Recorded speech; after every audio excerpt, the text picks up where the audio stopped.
Ladies and gentlemen, friends, family from all over the world, good day. I am Greg. I am Matt. And we're the bottom tier, and we're thrilled to be here with you today. Today, we're jumping on the old tier maker bandwagon. Tier maker. We should all start chanting that right now. Definitely not a cult thing at all. Tier. All right.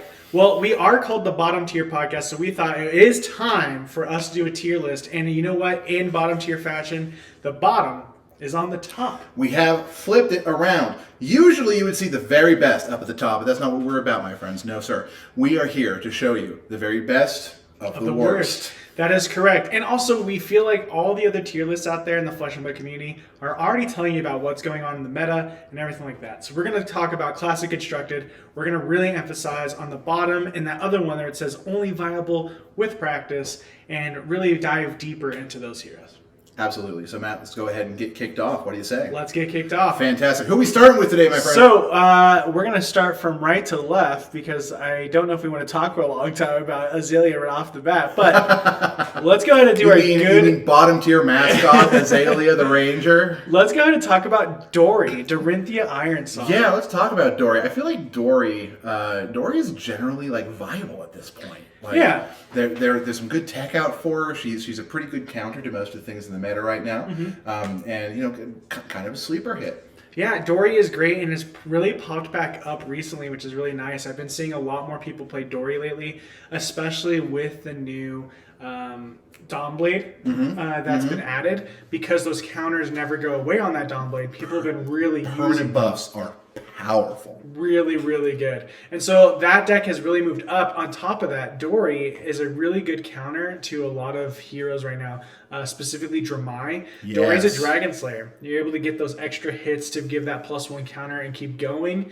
And so you're really, really good into Dramai. On top of, like, you're able to go really, really tall and do massive damage to Fi as well. I think Dory out-aggroes Fi and what he wants to do and is really good against those wide aggro decks. The right blend of block and powerful attack. Yep. So Dory goes right there. Viable. Our first pick. Awesome. Right? Very good. Who we got next up? Looks like it's Reinhardt. Reinhardt. Yep. Here we go. Oh man, Reinhardt's got to be top tier at this point, right?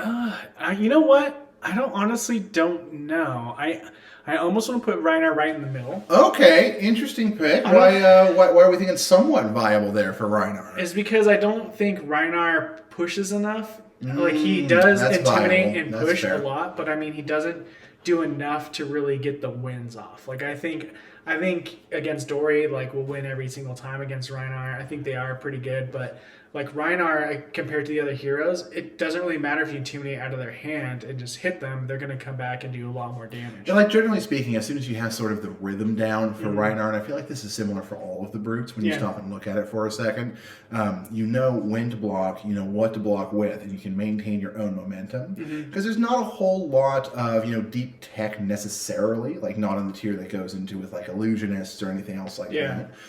With the brutes. So as soon as you kind of have that rhythm down, they become pretty beatable. Yeah, they really do. I think the other thing that Reinhardt suffers from, and we could talk about this other brutes too, is they suffer from only having one action, hitting for 6. Absolutely. And Reinhardt is a little bit more scared of doing those like rolling of the scab skin leathers, right? Because you get one bad roll on a scab skin and you're done. And people typically always would sideboard the gambler's gloves and to be able to counteract that because you would have your gambler's gloves too. And so it ends up being you like, all right, I see those gambler's gloves. I'm not going to try to activate it because they're going to gambler glove me. And then you don't want to risk it. If you want to play risky, you're able to do a lot more stuff with Reinhardt, but I don't think people are willing to be able to do that. And so that's where Reinhardt kind of falls short and goes somewhat viable. Okay, that makes sense. Good analysis, Matt. Yeah, we'll still see him be top 8, but, hey. Maybe not as top 8 as we hope. Bravo, Showstopper. Oh man, Showstopper. We're seeing more of Showstopper now that star of the show has been LL'd. Yeah. Like popping up all over the place and doing pretty well actually. So I'm gonna put Showstopper in viable. Some of the stats that came out had a lot of Bravos in it. Our own Road to Nationals had Bravo make it to the final 2. Top 2 was Bravo and Visceral. I think Bravo's doing really, really well right now with the other Guardian or the other Starvo out of the meta. And I think you can really see it hit those top 8s easily with all the resources that have been put into Guardian. It's just a matter of figuring out like how exactly to make it work for you. Because Guardian is a very straightforward class. Yep. Much like Brute is, although it is a little bit more, I feel like, technical than Brute is. You have to think a little further ahead than just smack it with a tree and call it good. Absolutely. Yep. Yeah, swing with a big tree. Swing with a big tree. Yeah. I love that card. Yep. But with the addition of Dominate and everything like that, I think that, and the hit effects of all the Guardian cards, I think that's what puts it above Reinhardt for sure. I don't think it beats Dory. I think it is a little bit under Dory, in my opinion. But still right around the same sort of viability. Yep. Perfect. What do we got up next? We're going to kind of go in the middle now because I feel like it keeps adding more people. Let's talk about someone that we have in our background. Levy. Other channel mascot, definitely only viable with practice. We're seeing, especially recently, like Ethan Van Sant doing a phenomenal job with his play with Levy. He's really mastered it. But Levy is very tricky to pick up because there's a lot of different moving parts with Levy. Yeah, you have to manage your blood debt pool. You have to manage your banishments and your discards. You have to make sure that you have enough resource in order to really hit with the big things, and that you're really keeping track of everything. So very, very tricky hero to pick up. Very, very tricky hero to master. But once you do, potentially very, very good. Yep. This is one of the one special cases. I think this is the inspiration for this category is only viable with practice is because we've seen 2 Levias win Road to Nationals, which is amazing. It's fantastic, especially considering that just a couple of months ago, everybody slept on her. Yeah. 100%. Nobody was running Levy. But also, we always have one person, I think, in every single region that play Flesh and Blood that really hardcore fan.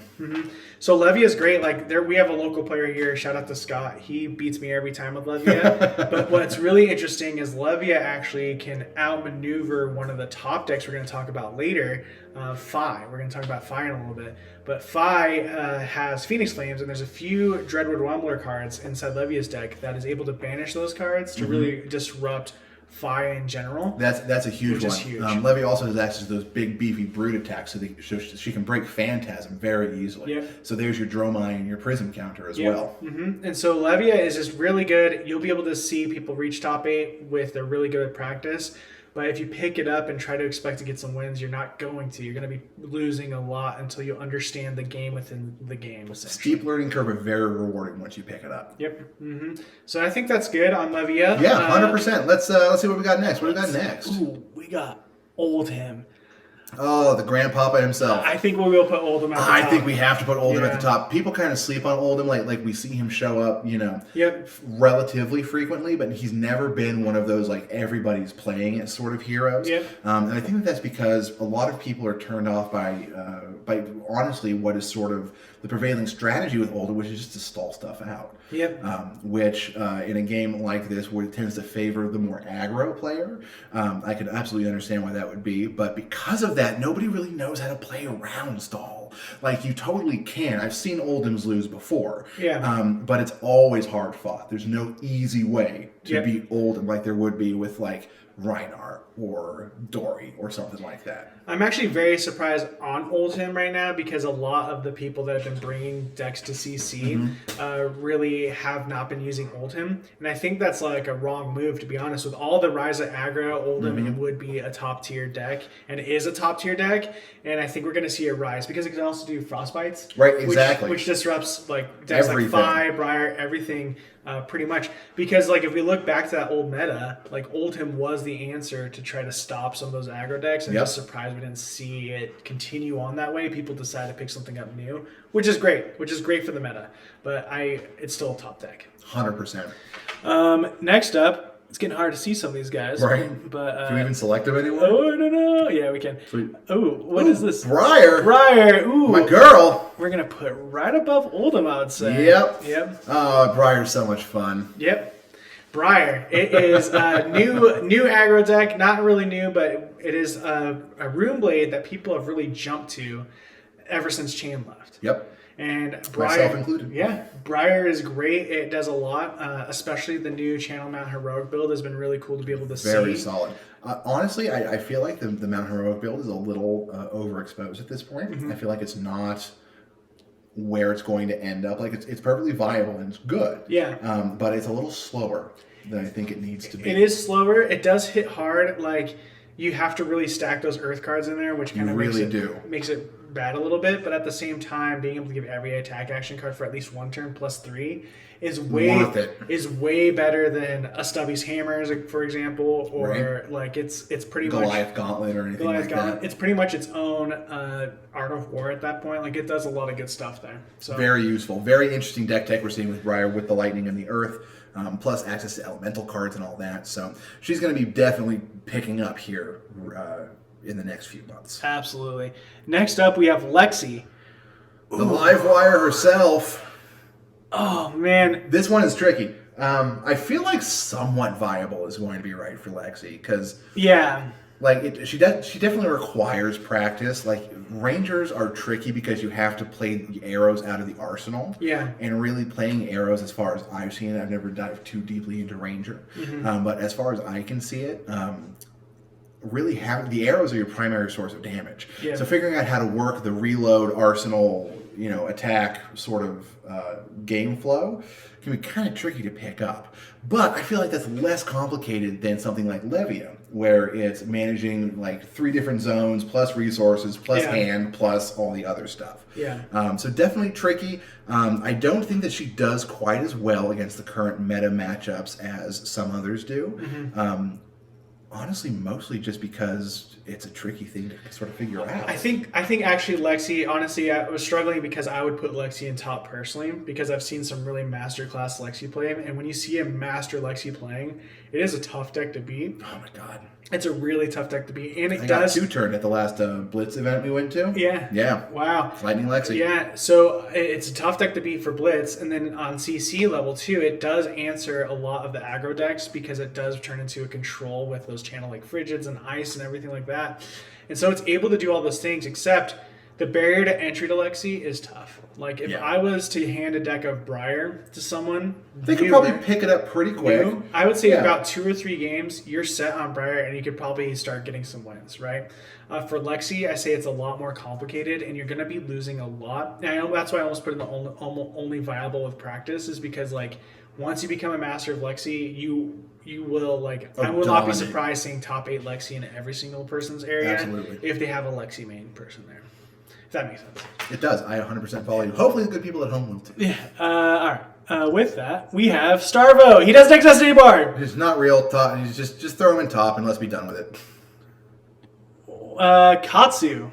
Ooh. Katsu I feel like you need to practice with. Okay. Like, to look at Katsu, it seems fairly easy. Yeah. Hit fast, hit a bunch, get those combos. Yeah. That being said, it is sort of a tricky mechanic to master. Because it's not just an in-game mechanics thing. You also really have to explore and master deck building. Yeah. If you don't build your deck to take advantage of those combos correctly, while still taking into account things like go again and things like that, you're going to fall very flat very quick. Yeah, I would agree with you. Katsu is the harder ninja, but also the most rewarding ninja.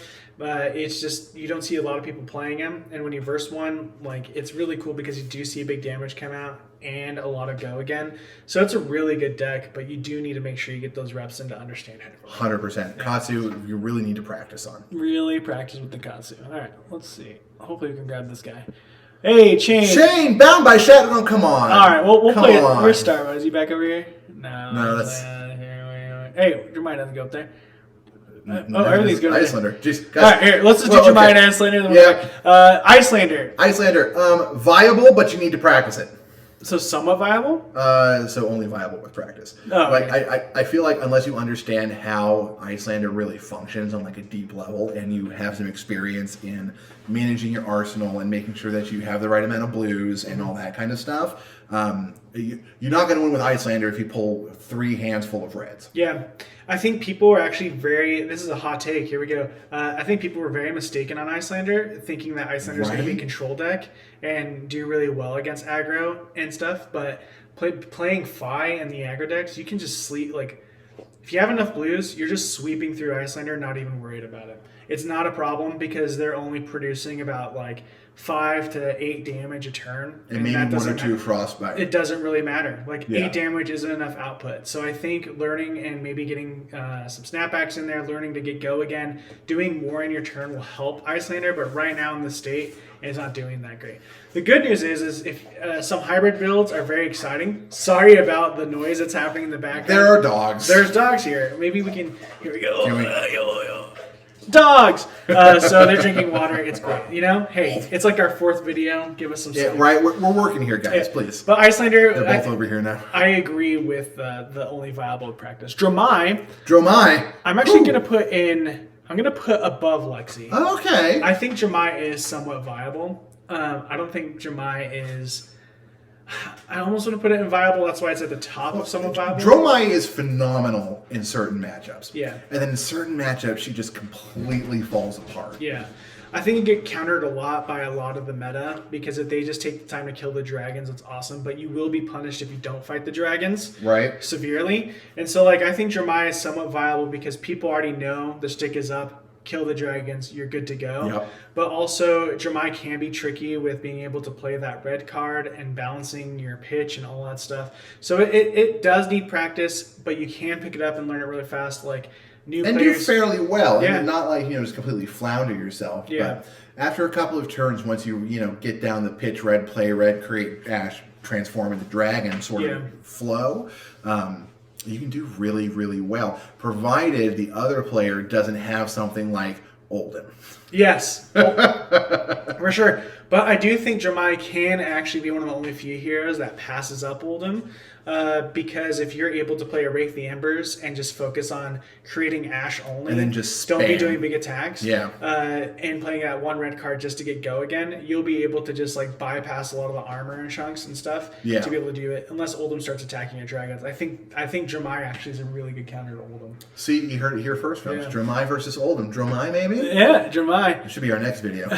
Fi. All right. Oh man, Fi guy. All right. Yeah. Fi stopped here. We knew it. Chain. So just like Chain and Bravo are going to be at the bottom, but they already surpassed Living Legend. They're the top. But Fi, Fi's just really good. You can just start the game off producing about 15 damage average a turn. Yeah. Which means if they full block their first hand, you already did 3 damage, and you already have a little slight advantage there.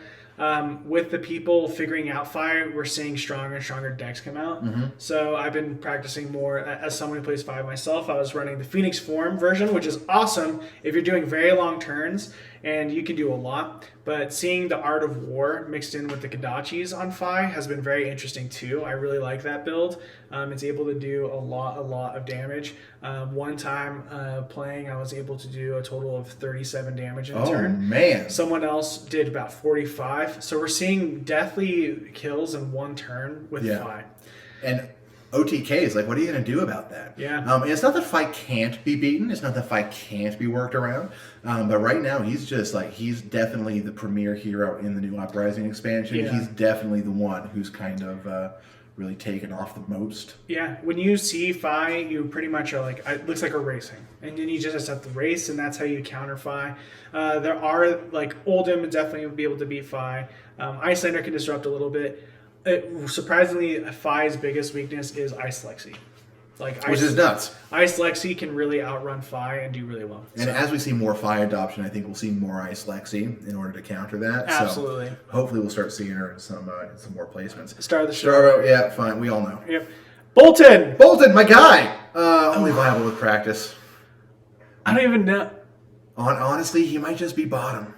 Yeah, so I think Bolton will be our first bottom. Bottom Bolton. We love you, Bolton. Yeah, it's the good old Maybe we should swap BB. Levy out for Bolton then. What do you mean? Oh, yeah, right? Yeah. We should. Levy's been getting traction. Look, Bolton does have points, but I think Bolton only has points because of one thing. You rely, like, your anchor card, which we're going to talk about soon, maybe in our next episode, but your anchor card is really reliant on Lumina Ascension. Yep. And even though it's a banger and scary just with one, it's... Basing any strategy around a single point of failure, Yeah. like, say that you get your Lumina, you arsenal it.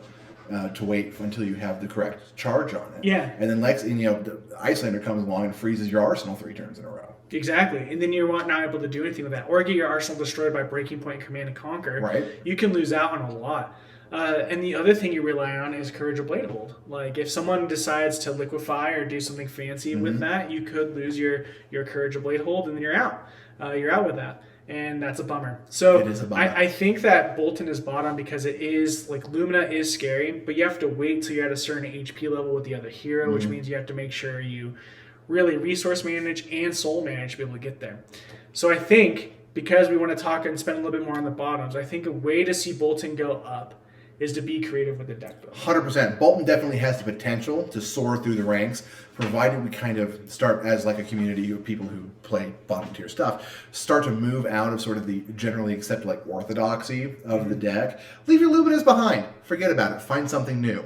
Right. I honestly don't think we lose Lumina, but I don't think we make that the focal point anymore. I think as warriors, with the other warriors we've seen in the meta, we have Dorinthia. Warriors care about their weapon, and it's a code of honor, right? We also see Kasai Sabers being able to get that free second attack. Again, someone cares about their weapon, and they should really extend upon that. I think we lost something with Bolton where we forgot that warriors care about weapons, and I think we need to be able to build CC Kasai with Bolton. I think we should. Interesting. I think we should make Bolton be focused on its weapons, where we are able to add to the weapon, attack with it, all that stuff, and then at the end be able to play a card at the end of your turn after you get go again and increase the everything. At the end of your turn, be able to play a card that can activate and go into your soul to store up for when you eventually do draw Lumina. I think you do that passively instead of it making it its main focal point, which is what the hero, I think, confuses people to focus on. So I think that could be a way we see Bolton really change in a lot of ways, is if we take away the focus from Lumina and make that like a passive Bolton specialization and be able to see that. And people got to experiment. I don't know if I can create a deck list on that and it'll be good, but like I think that's a way we can see and almost treat Bolton like another Dory or Kasai. And really, like, we're at a point with Bolton in particular where he really does need something new to come to it. Yeah. So instead of just doing the same old thing, just whatever you need to try. We were talking a little bit earlier about hatchets. Instead of the other weapons, to try to sort of get that momentum back in there. So things like that, I think, have a lot of promise. Well, exactly. I think like hatchets are a good choice because, like, let's say you draw a 4-card hand and you, like, we're going to do full rainbow for hit and run and Blade Runner. Okay. So that means you're going to have like 18 instances of go again for your weapon. So if you do go again with your hatchet and you're able to go to the next one, and you don't have a card to boost, the hatchet already gets +1 so that you can activate your soul to get a go again to be able to play something to fill your soul. Or if you're able to activate it with another go again and play a different card to activate your soul, perfect. I think we need to stop, like, the biggest complaints about Bolton is like he's very resource hungry and card hungry because you have to be able to put a card in your soul and put a card in the pitch and do all that stuff. And that screws up the entire economy of the deck and just makes it difficult to play. Don't focus on soul. Be a passive soul guy and be able to go from there. So speed, basically, is what we're looking for on Bolton, sort of in this new meta. Just make him an aggro, and then I think we'll be able to see some wins come up from it, and we'll be able to go from there. That's my hot take, though. I'm going to try to build a Bolton deck based around that, and hopefully put it up on here and see how it does. 100%. Once he gets his Bolton together, we'll do a couple of fights, and we'll show you guys how it goes. Yeah, there you go. With that, it really did hit all the cards. Scroll. It won't let me scroll. It won't let you scroll. We're going to put Bolton here so we can see the cards. And then we'll go back up when we're done. Yeah. We're learning new things. Bottom tier. Prism. Oh, man. Tops. I'm going to put it tops. at the top. Yeah. Prism is hard to beat, man. Prism's tough. Is the winner. But I do think that Phi is an answer to Prism. I think we're not going to have Prism here for long. But I think Prism is top for 2 reasons. Accessibility and easiness. Yes. And just being really, like, broken. Like having... I just pulled the Arclight Guardian or whatever. Like, that Arclight card Sentinel. is... Sentinel. Whatever, yeah. They're different things, man. I know. But the Arclight Sentinel, like, it ends your turn, all that stuff. It's just really out there. It's kinda nuts. Is able to do that. And you don't need a lot of experience to be able to pull stuff like that off. Yeah. One of the very first Blitz decks that I constructed for myself after starting Flesh and Blood was a Prism deck. Mm-hmm. And it's pretty good. Yeah. Like, with very little experience and with not a whole lot of cards at my disposal, I built a deck that, I kind of crushed with. Yeah. I don't love playing Prism. But yeah, very, very good, especially in today's meta. Being able to sort of do aggro and sort of the more tanky playstyle simultaneously with the spectral shields and everything, like that's nuts. Yep. Herald's Prism's crazy. I mean, you do get heavy countered with the with Guardians and other illusionists and brutes, but it's not that big of a deal. And there are ways to work around it. You know, have your Dream Weavers, have your what's the boots? The Phantasmal Footsteps. Yeah. If you equip out correctly, you can definitely work around that sort of thing. But right now, Prism is just... Yep. But I won't be surprised if we do see Prism being Living Legend soon. I think she's getting up there. Yeah. But I think Prism is going to be the constant for a while, and is a big threat to really think about. I would definitely agree with that. Another one. Who can we get it? What do we have next? Visceral. We have to put Vis in do the we top. do 5 of Briar? No, we'll do the 2 Rune Blades. Yeah. Vis is the better Rune Blade. Sadly, Visceral is the better Rune Blade. I don't know if you all saw it because I don't know what you do with your life, but we just had an interview recently with Jamie Bessett, who took tops down in the Road to Nationals in Tucson, who won with the Visceral deck. We were very lucky to get him, and he explained some of the tech behind it. And it's just absolutely cool what they're doing with Visceral. Yeah, like, I mean, people forget about Visceral, or did, because sort of the black sheep Rune Blade, But now he's back up and doing a lot of stuff, making those rune chants, doing really well. And again, like, it's a little complicated for a first deck, but people are able to go really well with it and take the deck list and make something out of it. It's not nearly as hard to figure out somebody like Levy or Icelander. It's there's no mechanic against you. There's all positive mechanics. Exactly. So I think it's a great deck. We're seeing it a lot take control of the meta, especially here in good old Arizona. I think Shout out to the Phoenix area. Yeah, I think about, like, as soon as the deck came out for Visceral, we had like everybody started running Vis. At least 30% are running Visceral. So you just have to. This is the deck you have to. I would say this is the deck you have to learn to beat right now because people are stoked on it. Then Prism, then like a Briar and Fi. Those are the ones you're going to see the most. Those 4. I would call that right. Visceral, I think, definitely is going to start showing up a lot more. Yeah. I think we're going to see a lot more Oldham show up now too. But that's once people clue into the fact that Oldham is just like a really good counter to basically everything. It's gonna be great. Dash. I'm not putting Dash in Somewhat Viable, no matter what people think. No, I'm actually putting Dash here. Only viable with practice, and I agree with that. I so want Dash to be better than Dash is. I run Mechanologist. I love Mechanologist. It's a heck of a lot of fun, but it's tricky. It's not even tricky to play, honestly. Like, the actual play of it is very straightforward. It comes down to 2 things. It comes down to building your deck out correctly, because you have to basically build it with all Mechanologists, otherwise your boosts won't fire correctly. Yep. And it comes down to getting the right hand. If you get the right hand, Dash cannot be stopped. Yep. You win. Yep. Period. If you get the wrong hand, you absolutely will be stopped as soon as humanly possible, basically on the next turn. Yeah. And I think the thing that's really interesting about Dash is I actually do think out of all these heroes, Dash is the one that's able to adapt a lot and change the most. Totally. You can have like 4 or 5 different builds of Dash, whether it be from aggro, mid-range, to being pure item-based, and being also a fatigue counter. Exactly. Right? Dash can beat Oldham very, very easily. Extremely flexible hero. Yeah. But the opposite side of the coin on that is that with the flexibility comes a difficulty in really nailing down what Dash is, and so it's hard to have a cohesive strategy necessarily behind it. Now, this is not to say that I haven't seen Dash players just absolutely decimate. Yeah, because I have. The very first event I went to, I got obliterated by a Dash. Yeah, it was a 2-turn thing. The guy was just playing card after card after card after card and getting the boost off and everything. I could not respond in any way, shape, or form. So when it hits hard. Yep. The problem is, it doesn't always hit that way. No, it doesn't. It's definitely one of the icons of only viable with practice. As you get practice, you're going to be great. You're going to understand how to sideboard to attack all these other decks. It's really interesting. I like seeing Dash in the top format. I do think it can beat any deck here. It just needs practice to be able to learn how to do that. 100%. Because you'll be frustrated. I've seen a lot of people get frustrated. So Dash is not for the faint of heart. Yeah. All right. Next up. Who do we got next? Ooh, I kind of like having the mystery. Ooh, Kano.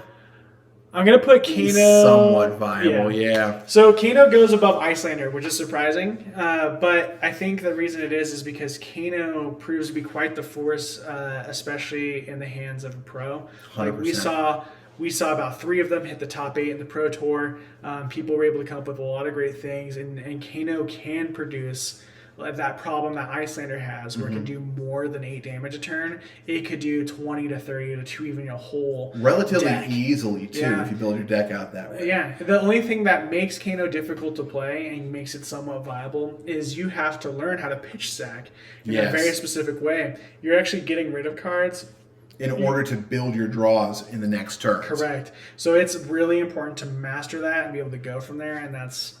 I don't know. I think Kano deserves to be in the middle, and I want to see the Wizards be able to make it to the top, and I think in the right hands they will always be in the top.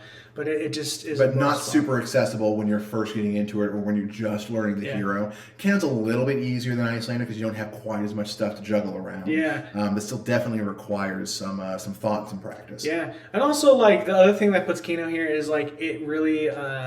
suffers from being part of Arcane Rising. Yeah, right? Like, it is a little bit more difficult to get those cards, in my opinion. I haven't even opened a box yet, or been able to get a pack. So. They went out of print. You can't find one for less than $100. Yeah, so that's another reason for Kano, and I'm really excited to see what comes of Kano in the next supplement, because I think it'll be based around him. So, all right. Very good. All right, and that leaves the best for last. It's our girl, everybody. Queen Bottom. Azalea. Oh, right on in there. Well, we're going to put Bolton above. Bolton and Azalea. All right, Azalea. Man. So it hurts because Azalea could be so good. Azalea has a place, right? Like Azalea... At the very bottom. At the very bottom. But the thing is I don't think no matter how hard you try and like how much you practice with Azalea, you'll never be able to quite get there. Azalea is one of those like 85% heroes, like 85% of the strategy and the met and like the rhythm and everything is there. Mm-hmm. You can almost get it, but you can't quite that little finishing push over the line. It suffers a lot, especially with Lexi being the other ranger. I think Lexi is a better ranger. It actually, like Azalea can't even really utilize the 2 arsenal too much like Lexi can, because there's no effect that really involves that. So you're like, I don't even understand like why people would run that hood for Azalea, because it's too difficult to be able to manage, because Lexi's the only one available with that bow that gets 2 card uses. Exactly. Right? So I think it just suffers there. It can't really get over that bump, and so it's just bottom tier no matter how hard you try. So let's talk about this. Do you think the issue is with like Azalea as a concept, like the hero itself, or do you think it's more like a card pool issue? I think it's a card pool issue for Azalea. I think it's like there needs to be a little bit more equipment, and I think everything has really learned how to counter it really well. I think Azalea does have a place where it can stand pretty good. She's pretty good in Commoner. I think Commoner is a really good place for Azalea. Yeah. But I still do think that you can just... no matter how much Commoner, there's always going to be that turn where you have to rely on luck to get a card into your arsenal so that you can be able to have Dominate and shoot it. And so that balance is what's really, really hard, is like that ability kind of sometimes makes you suffer. And it's really cool, like 3 of a kind, like it all makes sense. Like it's a very gambling mechanic for the Ranger. It just fails at that instance because like... when anything comes down to be like an entirely luck-based build, your luck is not going to hold. Yeah. There will inevitably come a point where you mess something up or something gets messed up because you get the wrong draw or you banish something that you're not supposed to or whatever. And we see that, a little bit in pretty much every hero. There's that little bit of, variability based on, the luck of the draw. Yeah. But when the luck of the draw is all you have, basically, you just give the universe time after time after time to completely mess you up, and that's not viable. Yeah, and also like Azalea, like I would say we've already seen a Jamai win a Road to National, a Phi wins a Road to National, even an Icelander win a Road to National, and that still leaves Azalea having 0 living legend points. Nothing. No one has taken Azalea to Road to National. I know there's a lot of Azalea diehard fans, and we just Azalea can't. Cult, shout out to you guys. Like we applaud your passion, but the simple fact is, we can't put her at the top. But that's okay, Matt, because this is the bottom tier, and we celebrate the lowest of the low. They are the top of our chart. Now, Azalea literally, like, I don't think can right now with the card pool and set, win. Like it's like win. I don't know. Not consistently. Not anyway. consistently win. I don't know if we'll see it. Bolton, I can see win, but it's more luck. That's why Bolton's here, is I don't think Bolton is a skill level unless we do see some deck changes in that build, and hopefully I can be able to provide that for you. Also experiment with Azalea too, but I don't know. Azalea is really, really tough. It's really, really tough to get into, and Rangers have a whole other difficulty. But I think that's our tier list. As you can see, we have Prism, Visceral, Briar, Phi, and Oldham at the top. Dory and Bravo, viable. Somewhat viable is Jamai, Lexi, Kano, and Reinhardt. Katsu, Dash, Icelander, and Levy, and the only viable with practice, which I feel like is just right where those guys go. Yep. And at the very tippy top of the bottom, we have Sir Bolton and Azalea. Folks, that has been our tier list. I hope you have enjoyed the bottom I've enjoyed tier. this, man. Yeah, I've had was a good time. This was fun. If you have a build for any of these bottom tier heroes, please let us share. know. And if you disagree, also let us know. And if you agree, let us know. Hopefully this was great. Like, subscribe. We love you. Have a great one, guys. Bottoms up. Bottoms up. Dogs.